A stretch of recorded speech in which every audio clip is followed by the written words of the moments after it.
Pendant des milliers de siècles, les hommes ont tremblé devant la puissance illimitée de la nature, et ils ont rarement défié ses rigueurs les plus dures.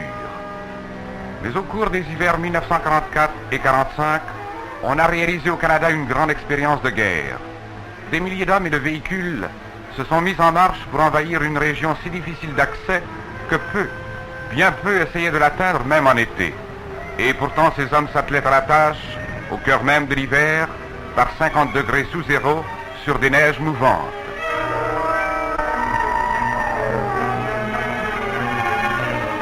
Ils étaient munis de l'outillage le plus complet. Ils avaient notamment une étrange et nouvelle autoneige de conception canadienne.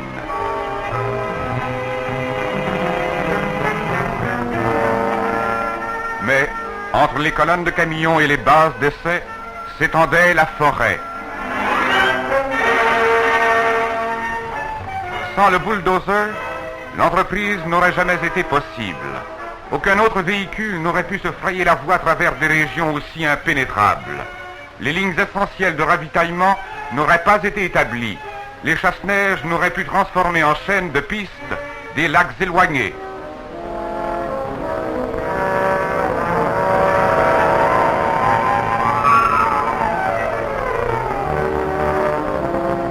Le nouvel autoneige canadien captivait l'attention des observateurs. Lui aussi pouvait aplanir la piste d'atterrissage. Et il pouvait atteindre, en 5 fois moins de temps, n'importe quel endroit accessible aux attelages de chiens. L'efficacité des autres véhicules était moindre. Ceux-là montés sur ski se prenaient dans les broussailles. D'autres étaient trop légers, ou leurs appuis étaient trop étroits pour les terrains difficiles. Les observateurs prédisaient aux nouvelles autoneige un bel avenir. Ces appuis, larges d'1 demi-yard, leur rendaient propice aux courses à travers neige et marécages, marais et boue. Au retour de la paix, ils pourraient rendre service aux agriculteurs, aux médecins, aux gardes forestiers.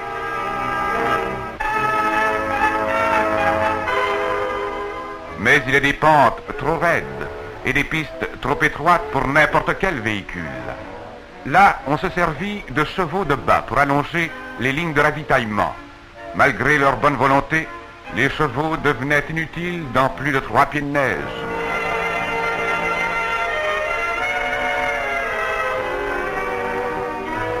En retournant de peine et de misère au camp, les hommes se rendaient compte qu'il leur faudrait plus d'ingéniosité, d'esprit, d'équipe et d'endurance. Eux seuls pourraient briser les derniers obstacles de la forteresse glacée de la nature. Avec l'entraînement nécessaire, un homme peut se sentir chez soi dans 25 pieds de neige. Un havre-sac de seulement 50 livres peut contenir tout ce qu'il lui faut pour se loger, se vêtir, se nourrir. Il sait que le secret de se tenir chaud consiste à se tenir frais.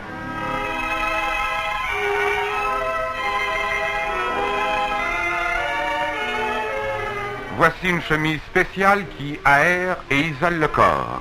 On la recouvre de vêtements à l'épreuve du vent et de l'eau, car par un froid extrême, il est aussi dangereux d'être trop vêtu que de l'être insuffisamment. Mais il y avait plus à apprendre qu'à seulement survivre. Aux novices, on enseigna les mystères du ski. Ils durent apprendre à se tenir au sec avec leur outillage, comment se camoufler, comment ramper, car aussi longtemps que le Japon reste en guerre, il faut perfectionner toutes les tactiques pouvant servir contre lui.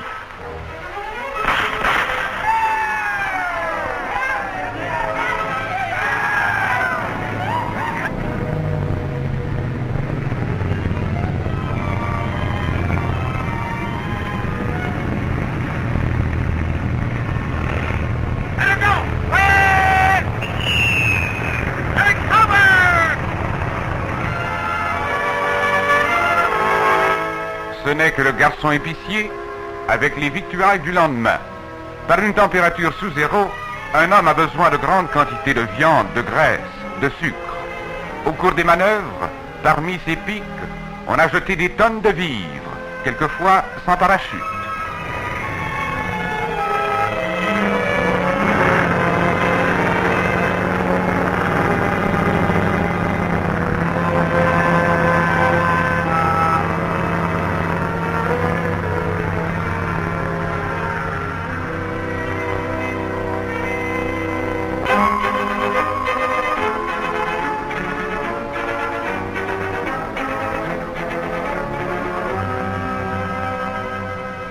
fut l'apogée de l'entraînement quand toute une équipe entreprit de se familiariser avec les champs de glace de la Colombie.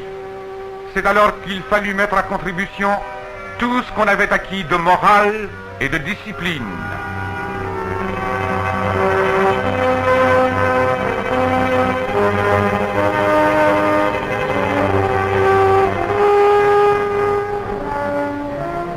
Tels de petites fourmis, ils rampent soigneusement vers le sommet des glaciers vieux de 10 millions d'années.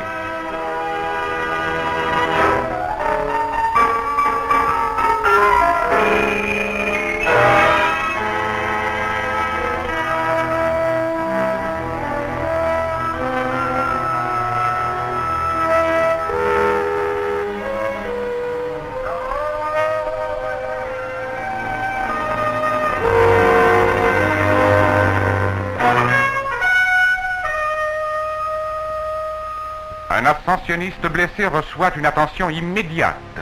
Attaché à son propre lit-sac, il est protégé contre le froid. Son outillage de ski lui sert de traîneau.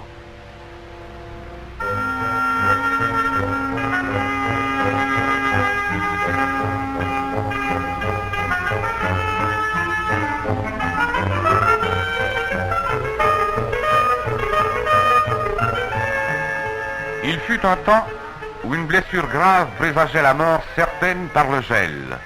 Maintenant, la radio met en mouvement une chaîne de secours d'urgence. Et grâce au toboggan, au cheval et à l'avion, un blessé est rapidement hors de danger.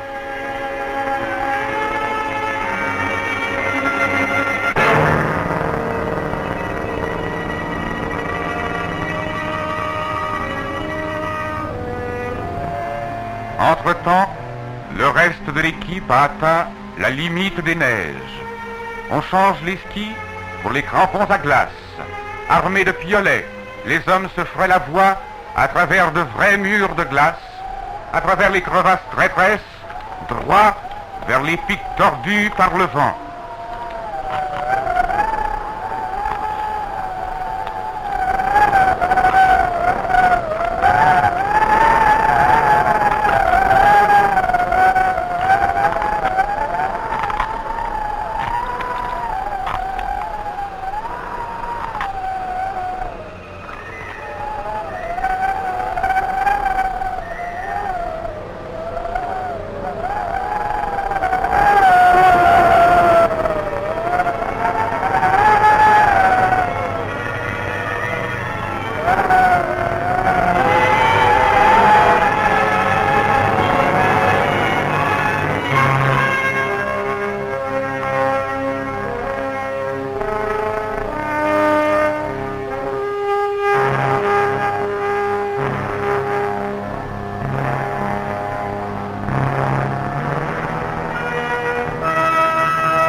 Ils étaient tous des hommes du peuple, des hommes venus des fermes, des villes, des villages. Ils respectent encore la nature, ils ne la craignent plus. En toute camaraderie, ils ont vu la force de l'homme prévaloir contre la puissance de la nature.